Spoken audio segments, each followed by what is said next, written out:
Good evening, parents and students. This video will help you understand the number 5 on homework number 58 and the quiz. And it reads, John reads at a constant rate of 12 pages in 16 minutes. Part A says, use John's rate to complete the table.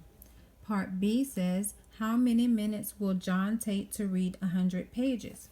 Normally, we have this space called home in our tables, and that's where you have the top number as well as the bottom number. Here in this table, you see that there's no place called home. However, we've been given information at the top. And that is the comparison of pages, which is 12, to minutes, which is 16. So what I would do to make life easy is to recreate this table and leave space that I can insert this information. Now you can just add on to it, but it would create more of a division problem. So what I'm going to do first is to recreate the table.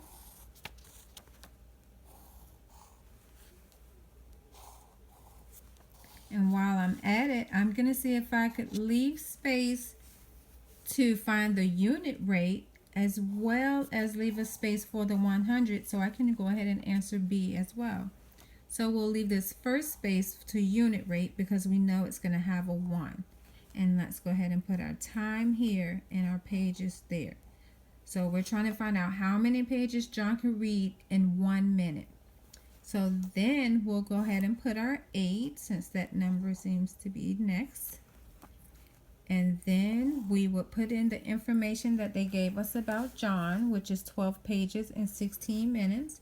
So put your time with time and your pages with the pages. And then we have your 25 at the bottom. We have the 35 at the bottom. We have 64 at the top. And then we'll leave this space for the 100 pages. Now we can start with our calculations. So since this is home for us, it has the top and the bottom. That's where we'll start. And we'll say 16. How do I get from 16 to 8? We divide it by 2. What you do at the top, you do at the bottom. So also divide 12 by 2, and that would give us 6.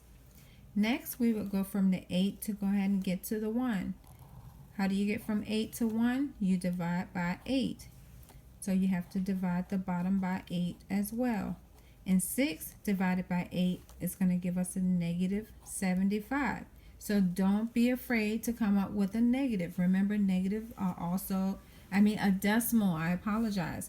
We will get a decimal, but decimals are also numbers too. So next, we would use this 0.75 so that we could start using our 1. And we would go from 0.75 to 25. How did we get there? Now we're going forward, so we're going to multiply. Multiply that by 33.33.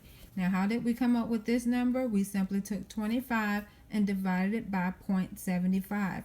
That gave us 33.33, which is a repeating decimal, but we're going to stop just 2 places behind the decimal. Now you're going to multiply that by 1, and of course we're going to get the same number because any number multiplied 1 will give you the same number. Then we will go from the 6 to the 35. All the rest of the numbers, it's probably going to be a decimal. Well, let's do this 25 to 100. That seems to be a nice even number. So 25 times 4 gave us the 100. So the 33.3 times 4 is going to give us 133.33, another repeating decimal. Now we can go from the 6 and go to the 35 because now we just have to fill in all the other blanks.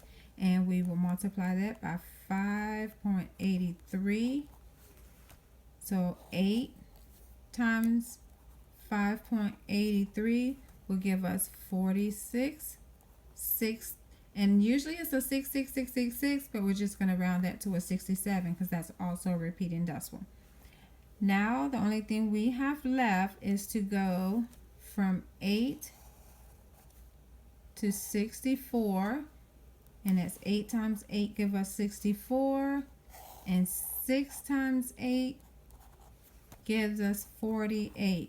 Now we have completed the whole table.